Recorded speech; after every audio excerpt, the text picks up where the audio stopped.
AP deputy CM Pawan Kalyan ను సుగాలి ప్రీతి తల్లి పార్వతి కలిశారు. తమ బిడ్డకు జరిగిన అన్యాయం మరే ఆడబిడ్డకు జరగకుండా చూడాలని, తమకు న్యాయం చేయాలని ఆమె కోరారు.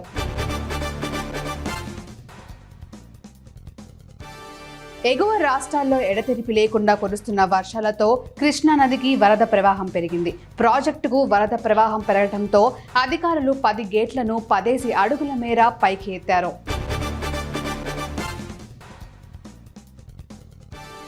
పార్లమెంట్ అసెంబ్లీ ఎన్నికల్లో 33% రిజర్వేషన్ చట్టాన్ని వెంటనే అమలు చేయాలని భారత జాతీయ మహిళా సమాఖ్య జిల్లా కార్యదర్శి గీత, జిల్లా గౌరవ అధ్యక్షురాలు కళావతమ్మ డిమాండ్ చేశారు.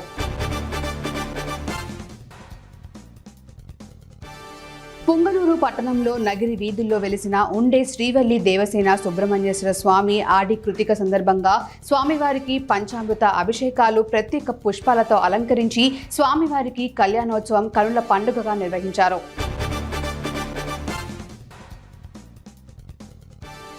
అర్ధవీడు మండలం చింతమొలలపాడు గ్రామంలో మాజీ సర్పంచ్, టీడీపీ నాయకుడు కొండయ్య తన అనుచరులతో కలిసి ఓ మహిళపై దాడికి పాల్పడ్డారు.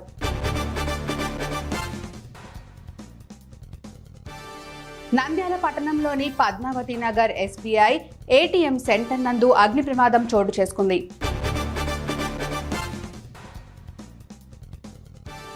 పి గన్నవరం మండలం ఊడిమూడి లంకలో పడవ ప్రమాదంలో చెదలవాడ విజయ్ కృష్ణ మృతి చెందిన విషయం తెలిసిందే. ఈ మేరకు మంగళక బాధిత కుటుంబానికి ప్రభుత్వం మంజూరు చేసిన ఎక్స్గ్రేషియా చెక్కును జిల్లా collector Mahesh Kumar, P Gannavaram MLA Giddi Satyanarayana మృతుని కుటుంబ సభ్యులకు అందజేశారు.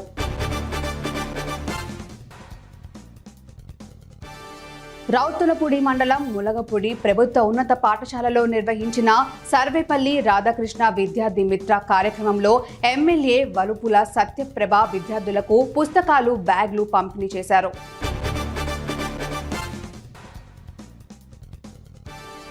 గోదావరి వరద బాధితులకు ప్రభుత్వం అండగా ఉంటుందని జెడ్పీ మాజీ చైర్మన్ నామన రాంబాబు అన్నారు.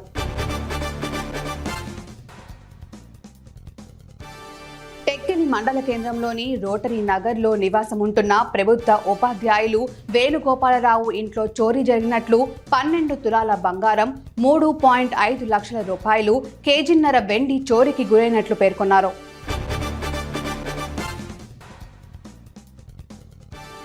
తిరువురు ఎమ్మెల్యే కొలికపూడి శ్రీనివాసరావు సౌజన్యంతో కొండూరు మండలం కంబంపాడులోని కోడూరుకి చెందిన దివ్యాంగుడికి 3-వీలర్ స్కూటీని వితరణగా అందించిన తన దాతృత్వాన్ని ప్రదర్శించారు.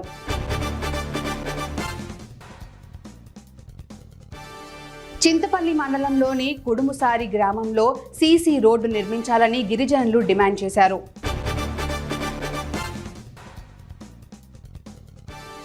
చిలకలూరిపేట పట్టణాభివృద్ధికి ప్రత్యేకంగా దృష్టి సారిస్తామని ఎమ్మెల్యే ప్రత్తిపాటి పుల్లారావు చెప్పారు.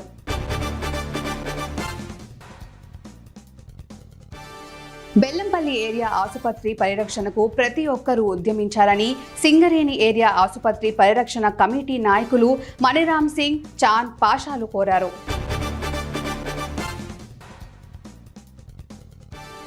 సిరిసిల్ల జిల్లాలో 12,000 మంది రైతులకు ప్రభుత్వం 2వ విడత రుణమాఫీ చేసినట్లు జిల్లా కలెక్టర్ సందీప్ కుమార్ షా తెలిపారు.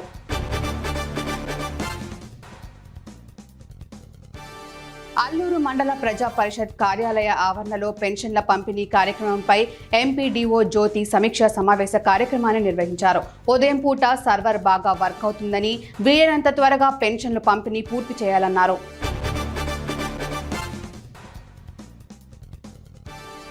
ఇంద్రకీలాద్రిపై జరుగుతున్న ఆషాఢ మాసోత్సవాలు తుది దశకు చేరుకున్నాయి. ఈ నెల 6న ప్రారంభమైన ఆషాఢ మాసోత్సవాలు ఆగస్టు 4వ తేదీతో ముగియనున్నాయి.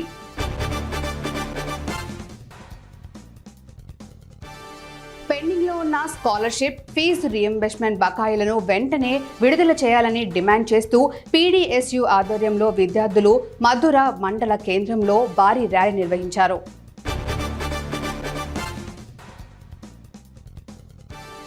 అనంతగిరి మండలంలోని జీనబాడు సచివాలయం వద్ద ముఖ్యమంత్రి, ఉప ముఖ్యమంత్రి చిత్రపటాలను ఏర్పాటు చేయాలని గిరిజనులు డిమాండ్ చేశారు.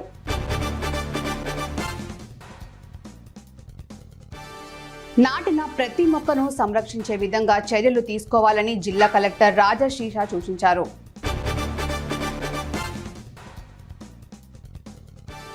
కృతిక నక్షత్రం సందర్భంగా కరీంనగర్ మండలం నగునూర్ గ్రామంలోని పరివార సమేత దుర్గా భవానీ దేవాలయంలో కొలువైయున్న శ్రీ వల్లి దేవసేన సమేత సుబ్రహ్మణ్య స్వామివారికి ప్రత్యేక పూజలు నిర్వహించారు.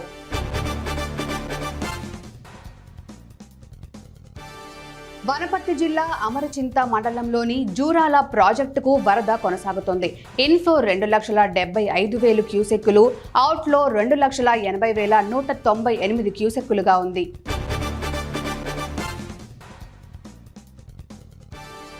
నూజవీడు నియోజకవర్గం ముసునూరు మండలం గోపవరం పంచాయతీలో పలు ప్రాంతాల్లో రోడ్లు అధ్వానంగా దర్శనమిస్తున్నాయి.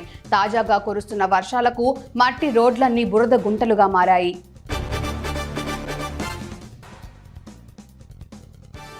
పరిగి మండల పరిధిలోని జాఫర్పల్లి గ్రామంలో మండల కాంగ్రెస్ పార్టీ అధ్యక్షులు పరశురాం రెడ్డి, డీసీసీ ఉపాధ్యక్షులు లాలు కృష్ణ ఆధ్వర్యంలో రైతులు, కాంగ్రెస్ పార్టీ నాయకులు ముఖ్యమంత్రి రేవంత్ రెడ్డి చిత్రపటానికి పాలాభిషేకం చేశారు.